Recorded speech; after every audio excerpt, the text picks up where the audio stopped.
So we are getting started now, and we're going live on Facebook as well. We also have a Facebook page that we're going live. So I'm just gonna go ahead and click live.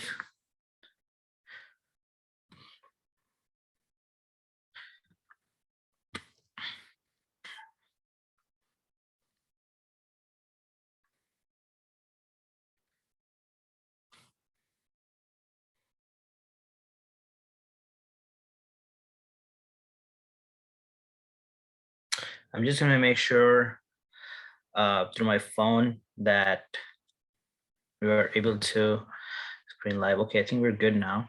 So we can go ahead and start. So this is a pretty unique concept, or some people are also aware of it, but some people don't know much about it. So that's the reason I wanted to basically try to explain you how this actually works, right? That way you're aware of how this presentation, specifically with regards to the virtual real estate investing, works. So this is not a presentation about like digital real estate where the new concept metaverse and all those things. This actually is a physical real estate, buying like physical properties um, in different state. Let's say you're living in Seattle and you wanted to buy in Texas, Minnesota, Chicago, other places, right? So this is the agenda I wanted to go through. I'm going to talk a little bit about me, why I qualify to do this presentation. I'll also talk about what is virtual real estate investing, process to form partnership, who to partner up with, how to hire a realtor, example of a home bought by partnership, common issues in partnership, individual ownership, social media, and just general questions, right? This is the type of presentation that, education that I had to spend like tens and thousands to learn. Um, I started real estate about 7 years ago with flipping, and I paid about almost $40,000 in education. I made a lot of money, also a lot of loss of money. The money that I lost was due to the bad experience that I had with realtors because they lacked many qualities that I wanted. These were 10 problems that I found. The realtors that I was working with um, were not knowledgeable about the disclosures and negotiating price and terms.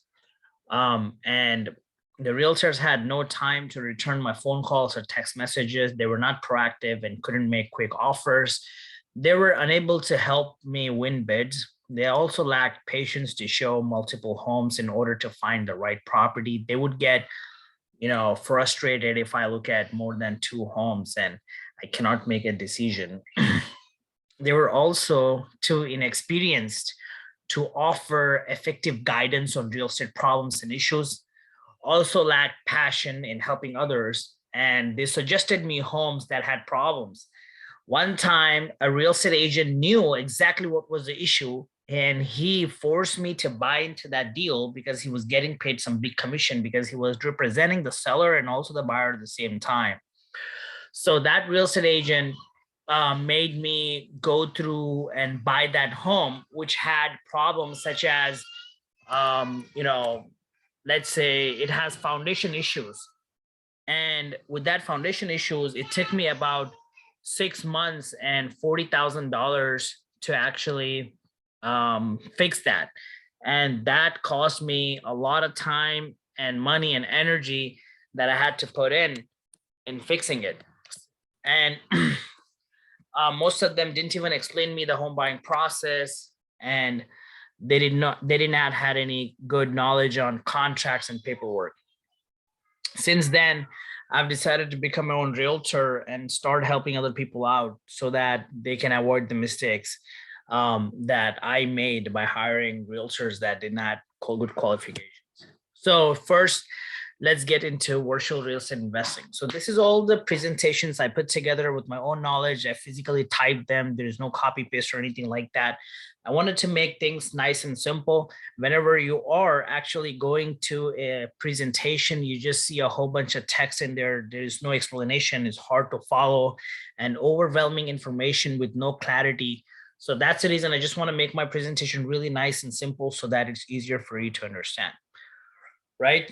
What is virtual real estate investing? Is just investing out of state property to buy desirable properties, right? Out of state. So let's say you live in a specific states like California, Los Angeles, Seattle, Manhattan, New York, Brooklyn, and the property prices are significantly high. And you're thinking of like investing in different areas such as Texas or, Chicago or Minnesota or some of these states. There are so many buyers who wanted to invest in Texas, and that's one of the reasons I'm also trying to get my license there as well. It's a very aggressive process. I have to go about a couple hundred hours of education and so much different stuff that I'm going through right now. So basically, you can partner up with other people who live in that state and buy real estate there. So basic a process to form a partnership, right? You have a friend or a family member, and you guys are excited. You just wanted to, hey, like let's buy a property or something like that. But it's better to hire an attorney, create a partnership LLC, write terms and agreements of how you want this partnership to be, right? Let's say there are two people who want to partner up. Let's say one of them dies. What happened? The property, his portion of the property goes back to his kids and family, right? Those are all the things you have to be very clear when you are trying to buy a property. Second thing is when you actually have terms and agreements, you make sure you document all of that, and then those terms and agreements you can actually upload onto the documents of Secretary of State.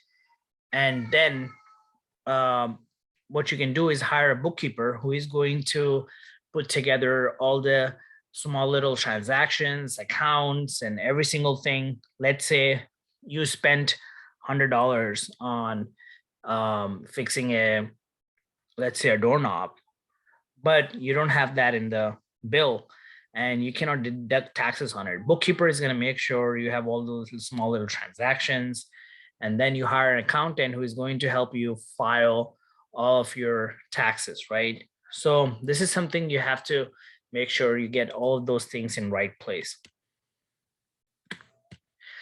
Who to partner up with? It's very important that partnership in real estate can cause a lot of problems, right? Who to partner up with? You basically partner up with people who you trust, like family and close friends, like you have brothers or you have cousins or you have family friends who are just like your family, but they're not your actual blood relationship, or you can also partner up with contractors. There are some contractors who are very good at finding homes, building homes, fixing the repairs, but they don't have the money to invest. So what you can do is you can buy the home by putting your funds in, and then the partnership basically can be that you will keep all 100% of the rent that your property generates until the 50% of the contractor's share is paid off. Let's say you put in about $200,000. The contractor was supposed to put about $100,000, but he only invested $50,000.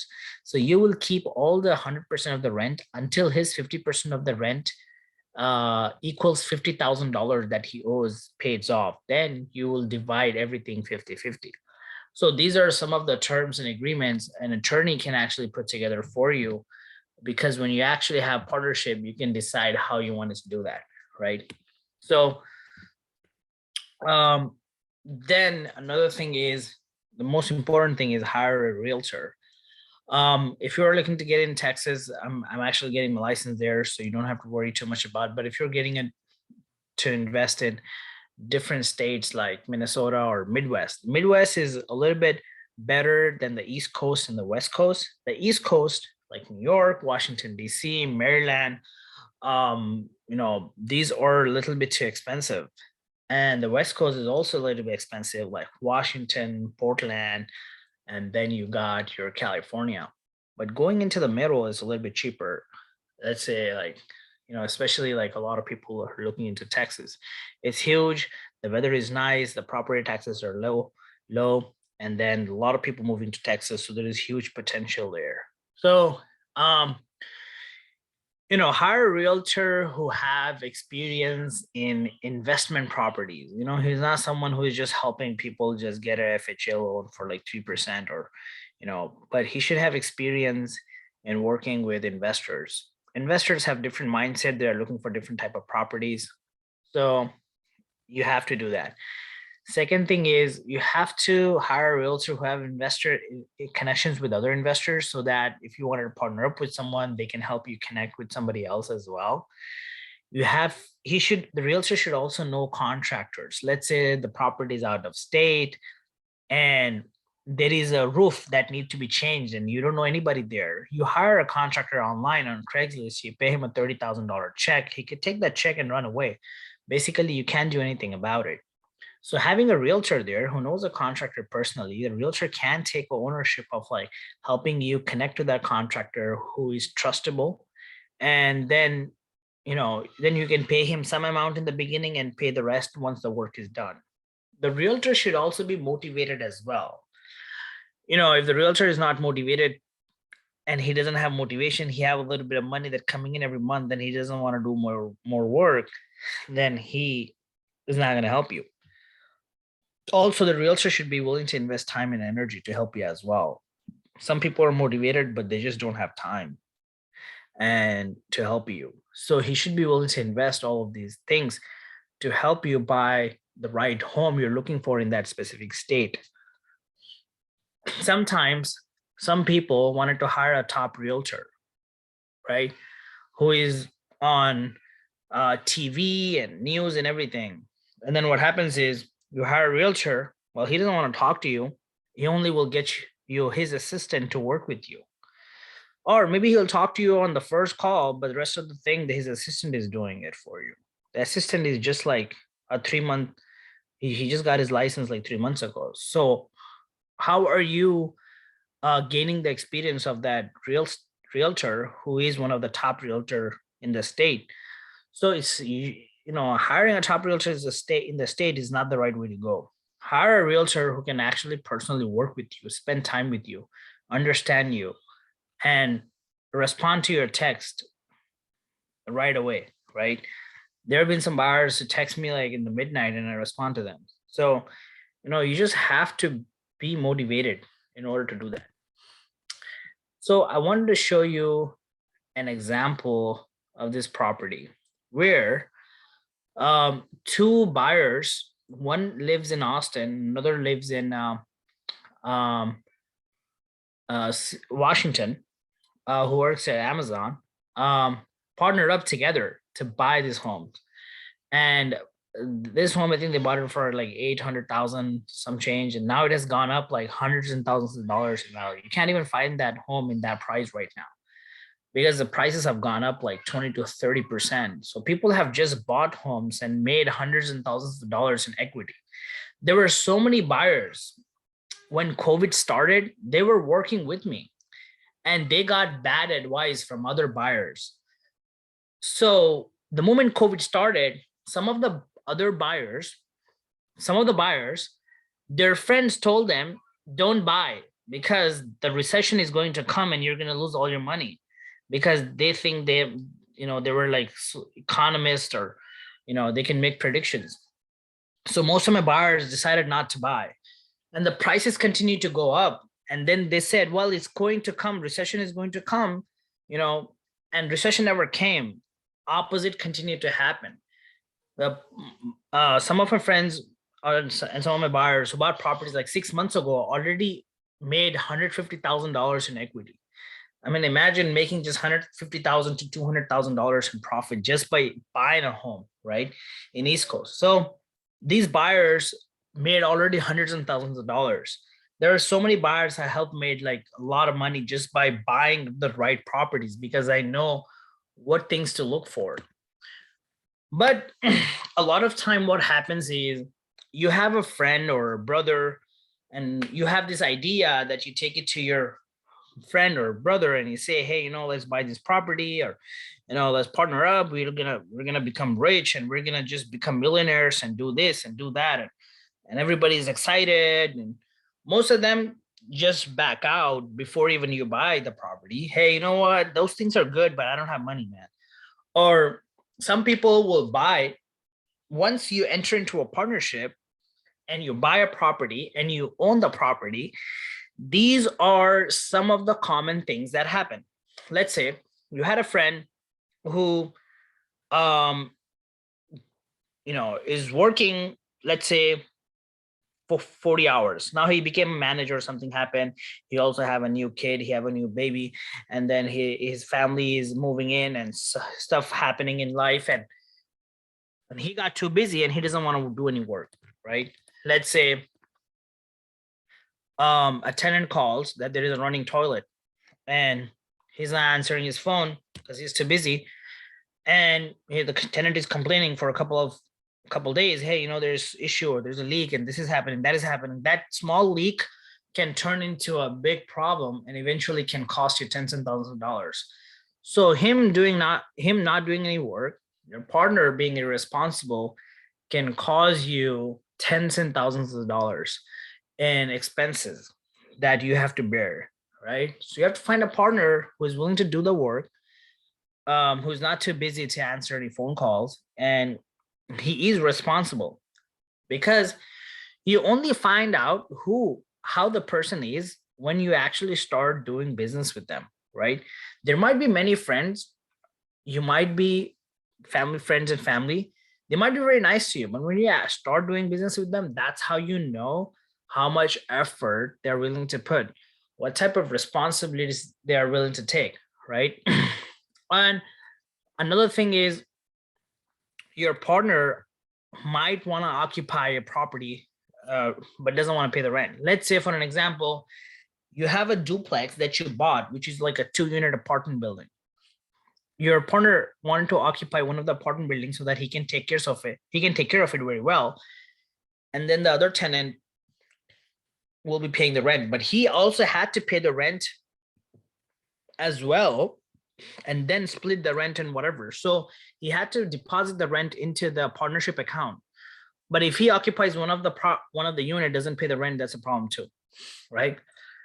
Because if he would be not living there and another tenant would be living there, he would be paying rent, right? So then you're going to be 2,000 short every month if the monthly rent is 2,000 of that unit. So something like that, you have to put an agreement that none of you will occupy the property, or you can occupy each unit, both of you, and then work it that way. The partner always, let's say the partner always having like, let's say your partner used to have a good job, but now he doesn't have a job. So whatever money is getting deposited into the bank account, he just wanted to withdraw every single penny, whatever it is, of his side. Well, there is nothing wrong with it. Let's say there's $5,000 in the bank, and he wanted to withdraw $2,500. That's probably okay. But if there is a major damage that the home have, who is willing to pay for it? Because if your partner withdraws 2,500, then you're going to withdraw your 2,500 out of the 5,000 that's deposited into the bank. There's no money in the bank, and you're not maintaining the minimum balance, and also you're not saving money on side for any natural causes to happen. Let's say you own a property in Houston and it's in the flooded zone. Flood comes, it floods the property, and now all of a sudden you have to pay $20,000. Or a hailstorm comes out of nowhere, or a hurricane comes, or a tornado comes, something happens, blows off the roof. Then you have to pay 10,000, 15,000, 20,000. But you have not put any money on side.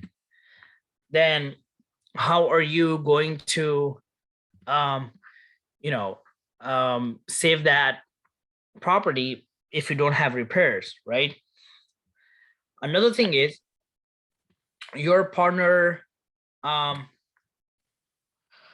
um, wants to sell, but you don't want to sell. Let's say you bought a property that's worth $500,000. 6 months later, that property is worth $650,000. So now there is $150,000 equity in it. He wanted to sell it because he needs the money and he wants to divide that extra $150,000. But you don't want to because you know the Tesla plant is coming in that area and the rents and property values are going to increase, and you might be expecting the property value to go from 500,000 to $1 million. That is a problem as well. So you have to put together something in terms that, you both are not willing to sell for next 2 years, or the property value needs to increase by $1 million. That's when you're willing to sell. These are some of the things that comes in while you're partnering with somebody. Another thing can happen is, let's say the property value is 500,000, it goes to $1 million. But there is a meth lab right next to your property that some people are actually doing some drugs and crime. And you're very afraid that this thing can spread and the property value might drop.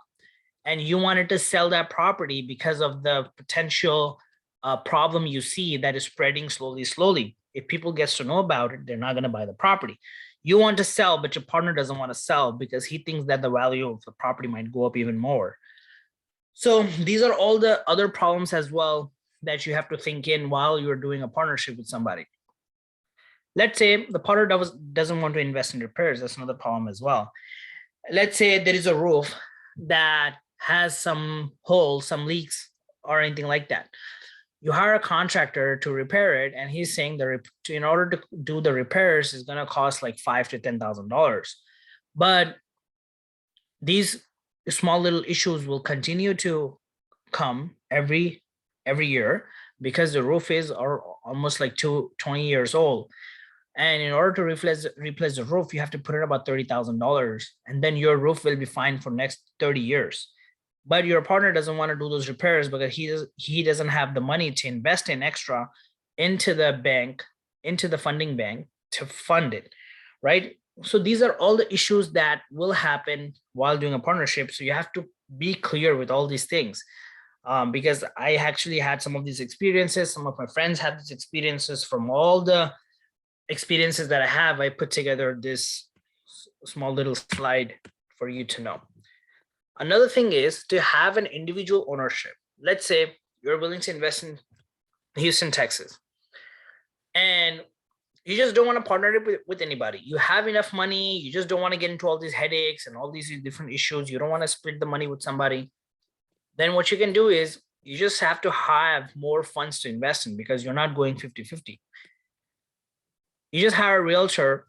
Once the realtor finds some good properties for you, before you make the decision to buy that property, you can fly into that city and have the realtor schedule you showings for all the different properties that you wanted to visit. So you can fly into the city where you're buying a property. Then what you can do is, once you buy the property, you can hire the property manager to run and the entire operation of the property. Like, for an example, if the tenant is having any issue, the property manager should be able to help them out. Or if the tenant leaves, the property manager should be able to bring another tenant. If the tenant is not paying rent, you should have an attorney in place who can help you recover the rent from the tenant or evict the tenant. You need to have all the people in place. Also, it's very important to oversee the property manager because sometimes property managers don't do their job. They have hundreds of properties to manage, and your property might be having a vacancy, and the property manager is not putting enough effort and putting advertisements to bring a tenant to fill in that vacancy because they have so much work to do. So you have to oversee the property manager, talk to the property manager and see what is going on, why they're not able to oversee, why they're not able to help you fill the vacancy, because the more months your home is vacant, the more money you're going to lose.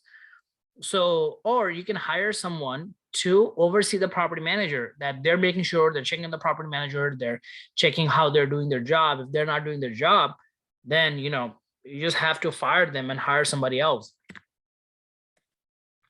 Okay. So this is pretty much the basic idea I just wanted to give you. I know some people have joined late don't worry about it. I'm gonna try to, record this and upload on YouTube and share the link for it as well. I also have a WhatsApp group. Somebody are already part of it. Some of them are not. You can text me to join our WhatsApp group. I just only post live links. I just don't post any advertisement listing or crap. I also have a Facebook page as well, Abdul Rahman Realtor Investor. You can like it, follow it. And then we also have real estate community as well. It's a group where I only post, important and knowledgeable presentations. We don't have any advertisements in there. And I also have a YouTube channel as well called Abdul Rahman Realtor. You can follow that. If you have any questions, you can ask me questions right now.